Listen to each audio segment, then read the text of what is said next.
샬롬. 오늘 10월 셋째 주일입니다.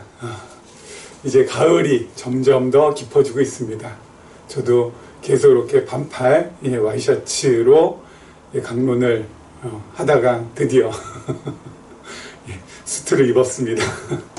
날씨는 점점 기온은 점점 낮아지고 날씨는 점점 깊은 가을로 접어들고 있습니다. 하나님께서 우리 모두에게 오늘도 은혜 위에 은혜를 더해 주시기를 소망하면서 우리 지난 시간이어서 계속해서 요한복음 우리 말씀을 살펴보도록 하겠습니다. 오늘 요한복음 드디어 이제 지난주부터 6장 오병이어의 표적에 관한 우리 말씀으로 이제 들어갔는데요. 여러분, 이 오병이어의 표적, 요 사건은 어떤 관점에서 보느냐에 따라서 완전히 그 뜻이 달라지게 됩니다. 특별히 이 오병이어의 표적 사건, 잘못 보는 세 가지의 관점이 있습니다. 오병이어의 표적 사건을 잘못 보게 되는 세 가지의 관점. 뭐죠? 첫 번째가 기복주의적 관점, 두 번째가 신비주의적 관점, 세 번째가 도덕윤리주의적 관점입니다. 이런 관점이 여태까지 우리의 생각을, 그리고 한국 교회를, 그리고 세계 교회를 지배해 왔습니다.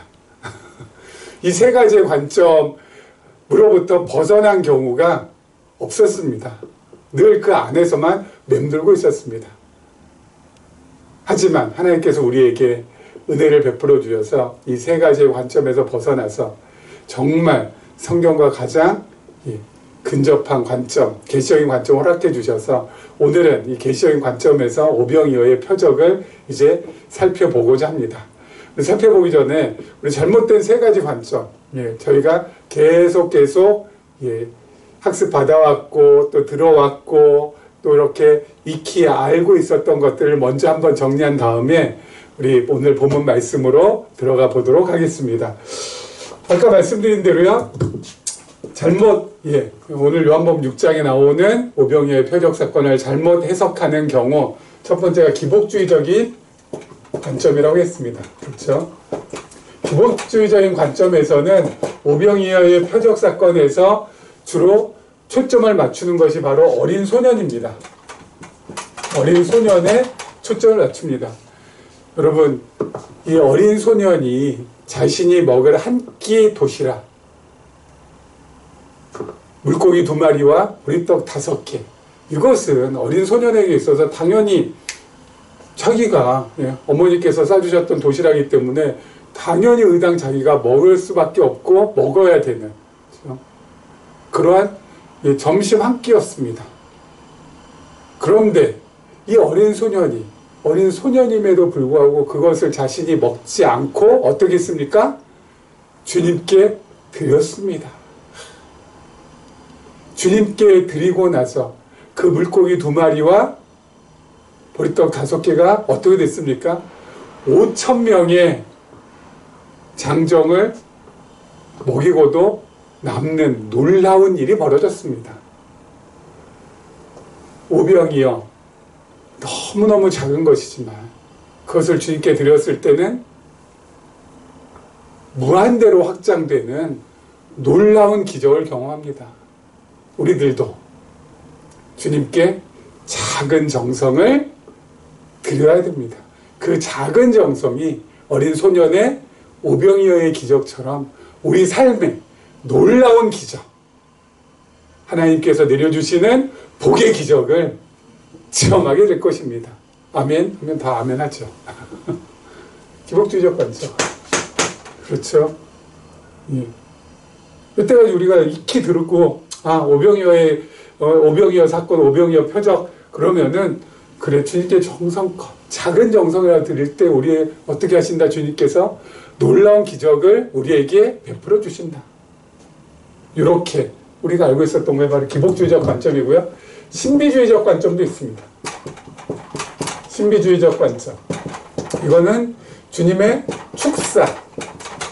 축사라는 것은 빌축자에다가 감사할 때 사자거든요. 자, 감사를 올려드리는 거, 감사 기도라는 겁니다. 거기에 초점을 맞춥니다. 예수님께서 축사하셨다. 이 축사하실 때 바로 하나님과 어떻게 되신 건가? 하나가 되신 것이다. 그래서 하나님과 하나가 될 때 무슨 일이 벌어지는가? 새로운 세상이 펼쳐진다. 그래서 신비주의에서는요, 신비주의에서는 모두가 다 공통적으로 무엇을 외치고 있냐면은 하나님과 인간이 합하여서 하나가 된다. 신인 합일사상. 이거 전부 다 이걸 기반으로 하거든요. 하나님과 인간과 하나님이 하나가 되었을 때 새로운 세상이 펼쳐지고 놀라운 세계를 경험하게 된다. 예수님께서 축사하실 때 하나님과 하나가 되셔서 그런 놀라운 세계를 경험하게 하신 것이다. 우리들도 어떡하냐? 하나님과 하나가 되기 위하여서, 그렇죠? 하나님과 하나가 되게 하셔서 신과의 교감을 통하여서 신의 임재를 느끼고, 그 신의 임재를 느낄 때 주관과 객관의 경계가 허물어지고 나의 존재가 온 우주로 확장이 되면서 어떻게 되는 거예요? 내가 비로소 하나님이 되는 것이다. 신이 되는 것이다. 이게 신비주의거든요. 그래서 과거에는 흥분의 도가니에서 신의 합의를 갖다가 만들어내기도 했습니다. 그래서 막 그냥 사람들을 흥분시키고 막 열광시키고 막 그런 가운데서 막 내가 여기에 있는지 저기에 있는지, 예? 그런 모르는 아주 황홀경에 빠지게 만들려는, 과거에는 그랬고 요즘은 정반대로 가죠. 고요하고 차분한 곳에서 명상기도 또는 무슨, 예, 갑자기 까먹었네요. 벽보가는 기도 뭐 이런 거 통해서, 네, 진일합일 아닙니다. 그렇죠? 세 번째, 도덕 윤리적인 관점. 도덕 윤리적 관점에서는 어디에 초점을 맞추는지 아세요? 안드레에게 초점을 맞춥니다. 예수님의 제자 안드레. 여러분, 안드레는 어린 소년과 예수님을 이어주는 다리의 역할을 했습니다. 안드레가 없었더라면 어린 소년의 오병이어 예수님께 도달하지 못했을 것입니다. 어린 소년과 예수님을 이어주는 가교 역할을 안드레가 했듯이 우리도 세상과 예수님을 연결해주는 다리의 역할, 험한 세상에 다리가 되어주는 그러한 다리의 역할을 우리도 해야 됩니다. 그래서 세상, 예수님을 이어주는 그러한 가교의 역할을 우리가 감당해낼 때 하나님께서 우리를 더욱더 의롭다 하시고 더욱더 기뻐하실 것입니다. 그럼 또 다 아멘. 이 도덕 윤리와 관점. 그렇죠? 가교의 역할을 하자. 세상에 다리를 놓자. 예수님과 이어주는. 너무 좋은 말이지만 도덕 윤리죠. 왜요? 여러분, 이 세 가지의 공통점이 있습니다. 바로 뭐예요?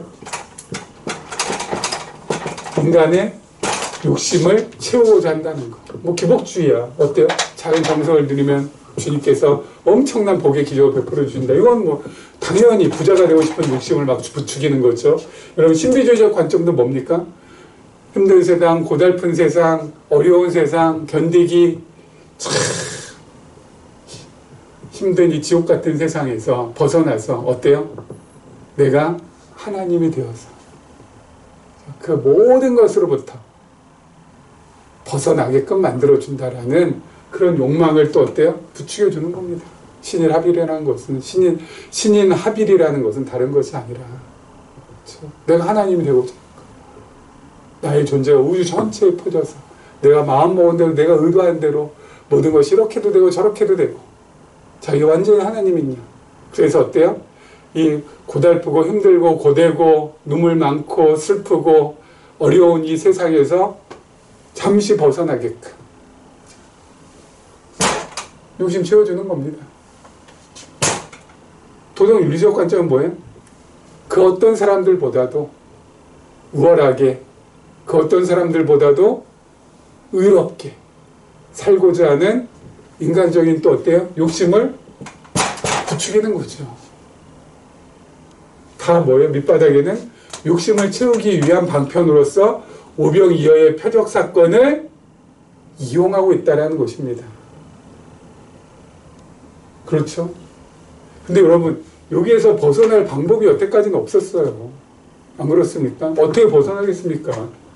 기복주의, 신비주의, 도덕윤리주의, 우리에겐 너무너무 달콤하게 다가오거든요. 아니, 복 받는다는데 뭔 줄 못하겠습니까? 아니, 하나님이 되어서, 잠시 이 세상에서 벗어나서 하나님이 될 수 있다는데, 이거 어떻게 벗어날 수 있겠어요? 의롭게 산다는데, 착하게 산다는데, 남들보다 더 도덕적인 우월성을 갖게 된다는데, 윤리적인 탁월성을 갖게 된다는데, 여기서 어떻게 벗어날 수 있겠어요? 다 어때요? 우리의 인간적인 욕심을 자극하고 부추겨서 이거 채워주려고 오병이어의 표적 사건을 여태까지는 이용해 왔다고요. 근데 여기서 벗어나기가 무척 어렵잖아요. 안 그렇습니까? 오병이어의 표적 사건에 대한 설교, 여태까지 나왔던 설교를 한 번만 들어보시거나 또는 책으로도 나온 게 많으니까 한 번씩 읽어보세요. 벗어날 수 있는지. 없습니다. 그런데 하나님께서 은혜를 베풀어 주셔서 계시적인 관점을 우리에게 허락해 주셔서 계시적인 관점에서 드디어 오병이어 사건을 보니까 이거 아니다, 이거 아니다, 이거 아니다. 완전히 새로운 관점. 오병이어의 표적 사건을 통해서 하나님께서 우리에게 진짜 보여주고자 하셨던 그 눈이 우리로 하여금 어때요? 뜨이게 하셔서 오늘 요한복음 6장을 드디어 보게 하신 것입니다. 우리는 이쪽으로도 안 가고요. 그렇죠? 이쪽으로도 안 가고요. 이쪽으로도 안 가고요. 이쪽으로도 안 갑니다. 새로운 방향. 주님께서 제시해 주신 계시적인 방향에서 오늘 요한복음 6장에 나오는 오병이어의 사건을 보고자 합니다. 자, 한번 살펴보겠습니다. 요한복음 우리 지난 시간에 이어서요. 우리 6장 10절 말씀입니다. 예수께서 이르시되 이 사람들로 함께하라 하시니 그곳에 잔디가 많은지라 사람들이 앉으니 수가 5,000명쯤 되더라. 예수께서 떡을 가져 축사하신 후에 앉아 있는 자들에게 나눠주시고 물고기도 그렇게 그들의 원대로 주시니라. 그들이 배부른 후에 예수께서 제자들에게 이르시되 남은 조각을 거두고 버리는 것이 없게 하라 하시므로 이에 거두니 보리떡 5개로 먹고 남은 조각이 12바구니에 찼더라. 아멘. 자, 여러분 이 오병이어의 이 표적 사건, 이 오병이어 사건은요, 마태, 마가, 누가, 요한복음 모두한테 이 사복음서에 유일하게 다 등장하는 사건이에요. 그래서 사복음서에 어떤 사건은 마태, 마가복음에 나오고 어떤 사건은 또 누가복음에 나오고 어떤 사건은 또 누가복음, 요한복음에 나오는데 마태, 마가복음에 안 나오고 막 그렇거든요. 근데 이 오병이어의 이 표적 사건은 마태, 마가, 누가, 요한복음 다 공통적으로 나오는 유일하게 등장하는 사건이에요. 정말 흥미롭지 않습니까? 그런데요, 마태, 마가, 누가, 요한복음 각각의 복음서의 맥락에 따라서 그 의미가 달라집니다. 야, 요게 또 천년이 2번 지나서 우리에게 새롭게 밝혀지는, 천년이 2번 지나서 우리에게 새롭게 밝혀지는 내용입니다. 그래서 저 요즘 들어서 이 요한복음을 공부할 때마다 막 가슴이 두근두근거리고 심장 박동수가 막 올라갑니다. 너무 흥분이 되어서, 너무 좋아서. 천년이 드디어 2번 지난 다음에 드디어 밝혀지는구나. 이야. 여러분, 배가 크다. 그렇죠? 배가 크다. 라는 것이 어떠한 문맥에 어떠한 문장에 속하느냐에 따라서 그 의미가 달라지잖아요. 예를 들어서 그렇죠? 배가 크다. 항구에 와보니 배가 크다. 또는 배가 크다. 추석이 다가오니 배가 크다. 또는 많이 먹으니 그렇죠? 많이 먹으니까 배가 크다. 그럼 배가 크다라는 요 내용은 똑같지만은 문맥에 따라서 어때요? 이 배가 크다라는 의미가 달라지잖아요. 그렇죠? 항구에 오니 배가 크다. 추석이 가까우니 배가 크다. 많이 먹으니 배가 크다. 그렇죠? 다르잖아요. 그런 것처럼 오병이어 표적 사건은 똑같지만은 어떤 복음서에 들어가느냐에 따라서 그 의미가 달라진다고요. 물론 그 의미는 어떤 의미예요? 바로 예수님이 어떤 분이신가라는 그 의미. 예수님이 어떤 분이신가라는 그 모습이 어때요? 마태복음에 오병이어가 있을 때, 마가복음에 오병이어가 있을 때, 누가복음에 오병이어가 있을 때, 요한복음에 오병이어가 있을 때 어때요? 거기에 나타나는 예수 그리스도의 모습이 달라진다는 것입니다. 너무 희한하죠. 여태까지 오병이어는 그냥 예수님께서 물고기 2마리하고 보리떡 5개로 5,000명을 먹이신 사건이야. 12광줄이 나중에 그 사람이 배불리 먹고 12광줄에 남았어. 라는 거잖아요. 그래서 오병이어 마태복음에서 본문을 뽑든 마가복음에서 뽑든 누가복음에서 뽑든 요한복음에서 뽑든 어때요? 다 똑같이 다 똑같은 거지 뭐. 그렇게만 우리가 여태까지는 생각해왔다고요. 그리고 그렇게만 성경을 봤다고요. 근데 그게 아니라고요. 계시적 관점에서는 오병이어 이 사건이 어떤 복음서에 속해 있느냐에 따라서 그 맥락에서 어때요? 그 의미가 예수 그리스도가 예수님께서 우리에게 보여주는 모습이 달라진다고요. 어떻게 달라지는지 살펴보겠습니다. 천년이 2번 지나서 드디어 밝혀진다고 말씀드렸죠. 여러분 마태복음은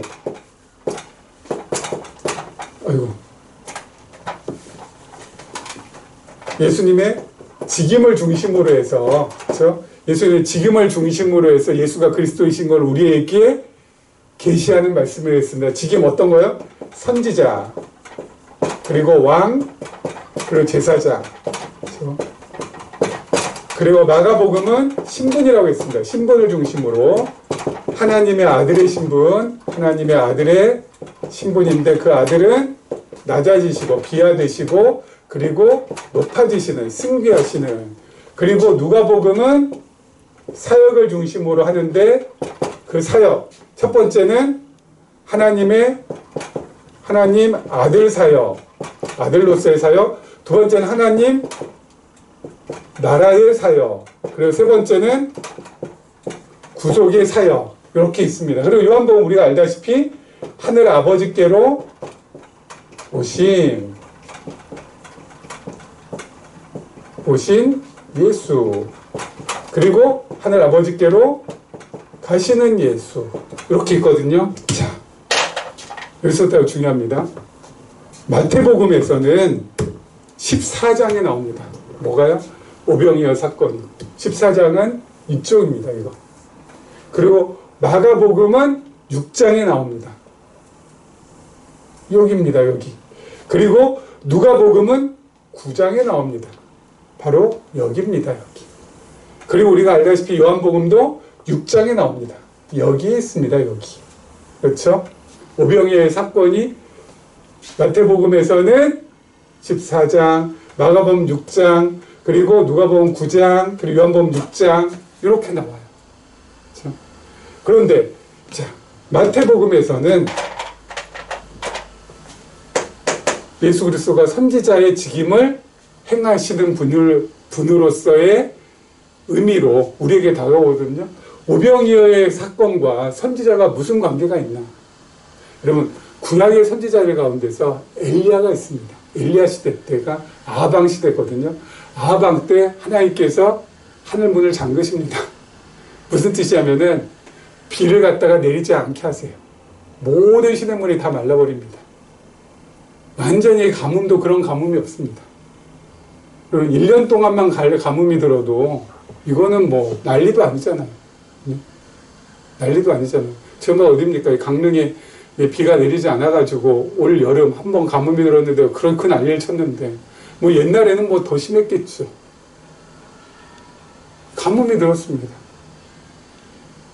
근데 하나님께서 그 엘리야에게 사르밧으로 가게 합니다. 근데 사르밧 성문 앞에서 한 여인, 남편을 일찍 보내고 아들과 함께 산 한 여인 만나게 하십니다. 그 여인에게 엘리야가 요청을 합니다. 청을 합니다.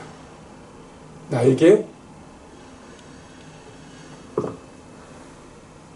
물과 떡을 좀 달라고.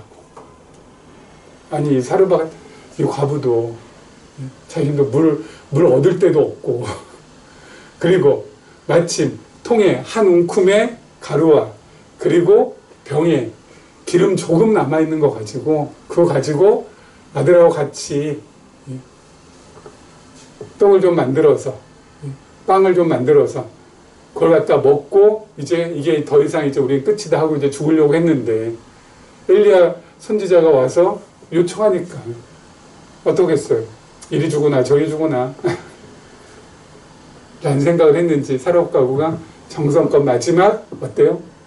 떡 한 조각을 갖다가 맛있게 구워서 엘리야에게 줍니다. 엘리야가 그것을 먹고 나서 이렇게 얘기하죠. 비가 내리기까지 기름병에서 기름이 마르지 않고 그리고 그 통에서 가루가 마르지 않게 되겠다라고. 아니다 할까 정말 어때요? 기름을 부어도 기름이 계속 나오네요. 통에서 가루를 꺼내도 계속 가루가 나오네요. 엘리야 선지자가 행했던 표적입니다. 예수님께서 선지자로서 뭐예요? 오병이어의 표적을 행하신 것은 예수님께서 오병이어의 표적을 행하신 것은 바로 무엇 때문에? 선지자라는 것을 증명하기 위해서. 엘리야 선지자처럼 예수님도 어때요? 끊임없이 물고기 2마리, 보리떡 5개가 계속 나오잖아요. 그 통에서 가루가 마르지 않고 그 병에서 기름이 마르지 않은 것처럼 엘리야 시대 때. 그래서 뭐 어때요? 예수님께서 정말 구약의 엘리야 선지자처럼 선지자의 사역을 행하시는 걸 보니까 그는 누구라? 그리스도라. 메시아라. 하나님의 아들이라. 하나님이시라. 확인받을 수 있는 거고요. 마가복음에서는 비하의 신분. 낮아지시는 거거든요. 예수님께 낮아지시는 거. 근데 여러분, 오병이어 사건 중에서 낮아지는 게 뭐가 있어요? 여기서. 예? 오병이어 사건에 낮아지는 게 뭐가 있어요? 눈을 씻고 찾아봐도 없는 것 같지만은 있습니다. 남은 조각 12강주. 여러분 이게 영어 성경에 뭐라고 되어 있는지 아세요? Broken piece of bread.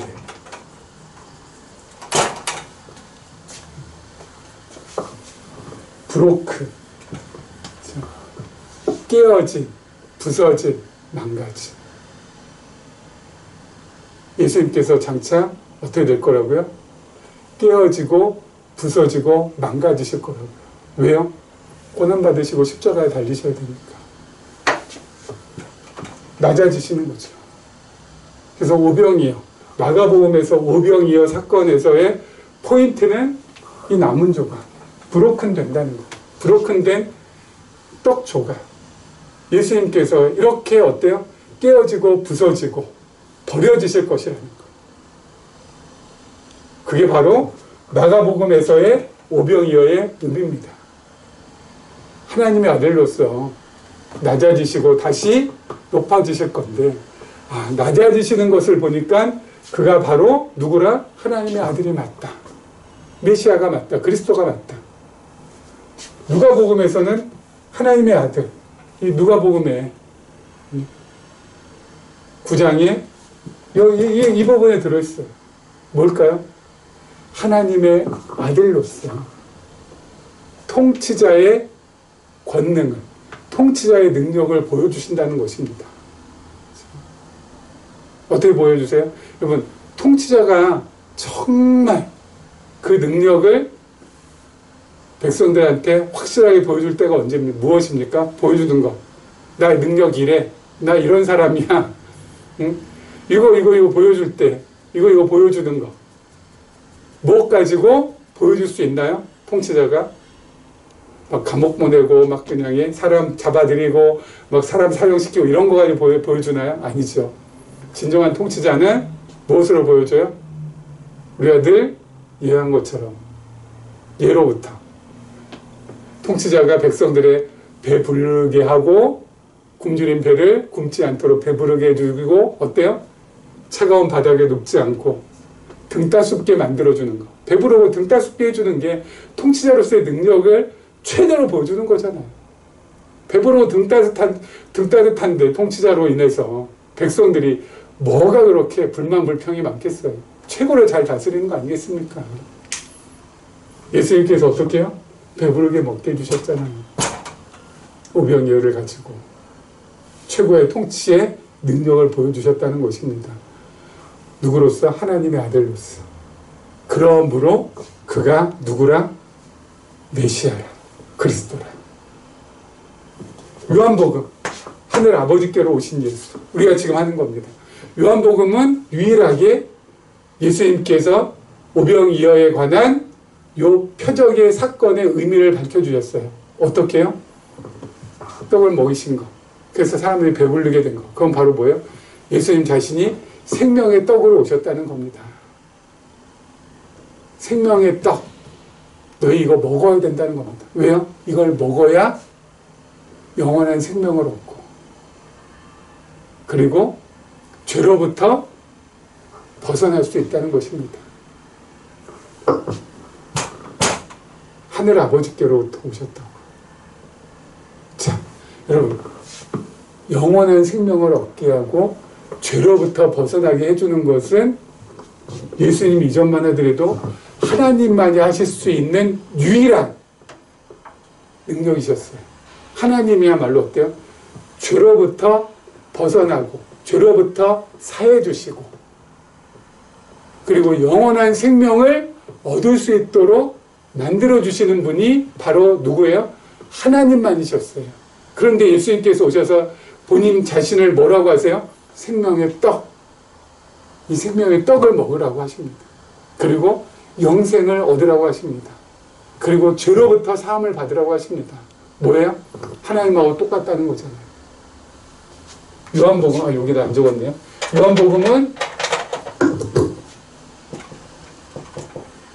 예수님의 본성을 중심으로 해서 그리스도이심을 밝히는 건데, 그 본성이 누구라? 하나님이시라. 하나님이시라. 그래서 요한복음, 지금 우리가 지금 읽었던 요 본문에서 우리가 확인받아야 할 건 뭐예요?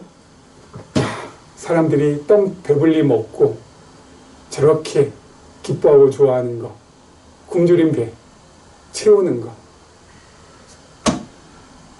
이렇듯이 예수님께서 우리에게 생명의 떡으로 오셔서 우리를 배불리 먹게 해주시고 죄로부터 벗어나게 해주시고 영원한 생명을 얻게 해주셔서 우리가 이제 죽음에서 생명으로, 어둠에서 빛으로 옮겨지게 됐구나. 주님 감사합니다. 주님 찬양합니다. 주님만이 나의 전부입니다. 이게 우리의 마음속 깊은 곳으로부터 터져 나와야 된다는 것이죠. 아까 말씀드린 대로 우리는 기복주의적으로도 신비주의적으로도 도덕윤리적으로도 오늘 본문 말씀을 보지 않습니다. 계시적인 관점에서 봅니다. 계시적인 관점에서 볼 때는 욕심을 부추기지 않습니다. 계시적인 관점의 성경을 볼 때는 우리의 욕망을 자극하지 않습니다. 오히려 어때요? 그 모든 것들을 쏟아 잠재우고 오직 그리스도만, 오직 예수님만, 나의 모든 것 되신 주여, 죽이든 살리든 낮추시든 높이시든 주님의 뜻대로 없어서 하면서 당당하게 하루하루 두려움 없이 거침없이 살아갈 수 있게 되는 것입니다. 너무 멋있지 않아요?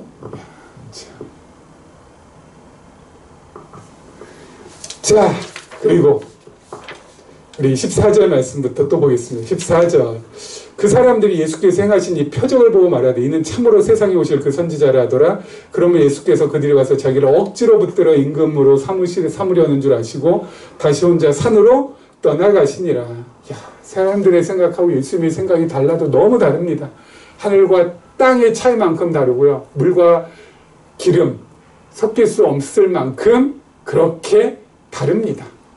완전히 달라요. 사람들의 생각은 어때요? 자신들의 굶주린 배를 누가 채워줬어요? 예수님께서 채워주셨어요. 무엇을 통해서? 놀라운 표적을 통해서. 그러니까 사람들은 생각했겠죠. 야, 저 양반을 우리의 임금으로 삼으면은 우리 평생 배 굶지 않고 배불리 먹고 살 수 있겠구나. 그래서 예수님에게 어때요? 가서 임금으로 삼으려고 합니다. 근데 예수님께서는 어떻게 하세요? 딱 잘라냅니다. 그리고 그들 피해서 혼자 산으로 가십니다. 만약 저 같았으면 모르는 척하고 그래? 내가 임금이 돼야지 하면서 아마 여러분 접니다. 저야말로 당신들의 임금이 될 사람입니다. 그러면서 어때요? 덩실덩실하는 아무튼 뜬구름 타는 것처럼 그냥 이렇게 그냥 쓸려서 갔을 것 같아요. 근데 예수님은 그러지 않으셨어요. 왜요? 왜 그랬을까요? 여러분, 탐심은 우상숭배라고 했습니다. 욕심이 우상숭배라고요. 그런데 예수님을 자신의 욕심을 채우기 위한 방편으로 삼는다는 것은 예수님께서 뭐가 되신 거예요? 우상 숭배를 조장하시는 게 되는 거잖아요. 하나님께서 가장 싫어하시는 것이 바로 우상 숭배 아닙니까?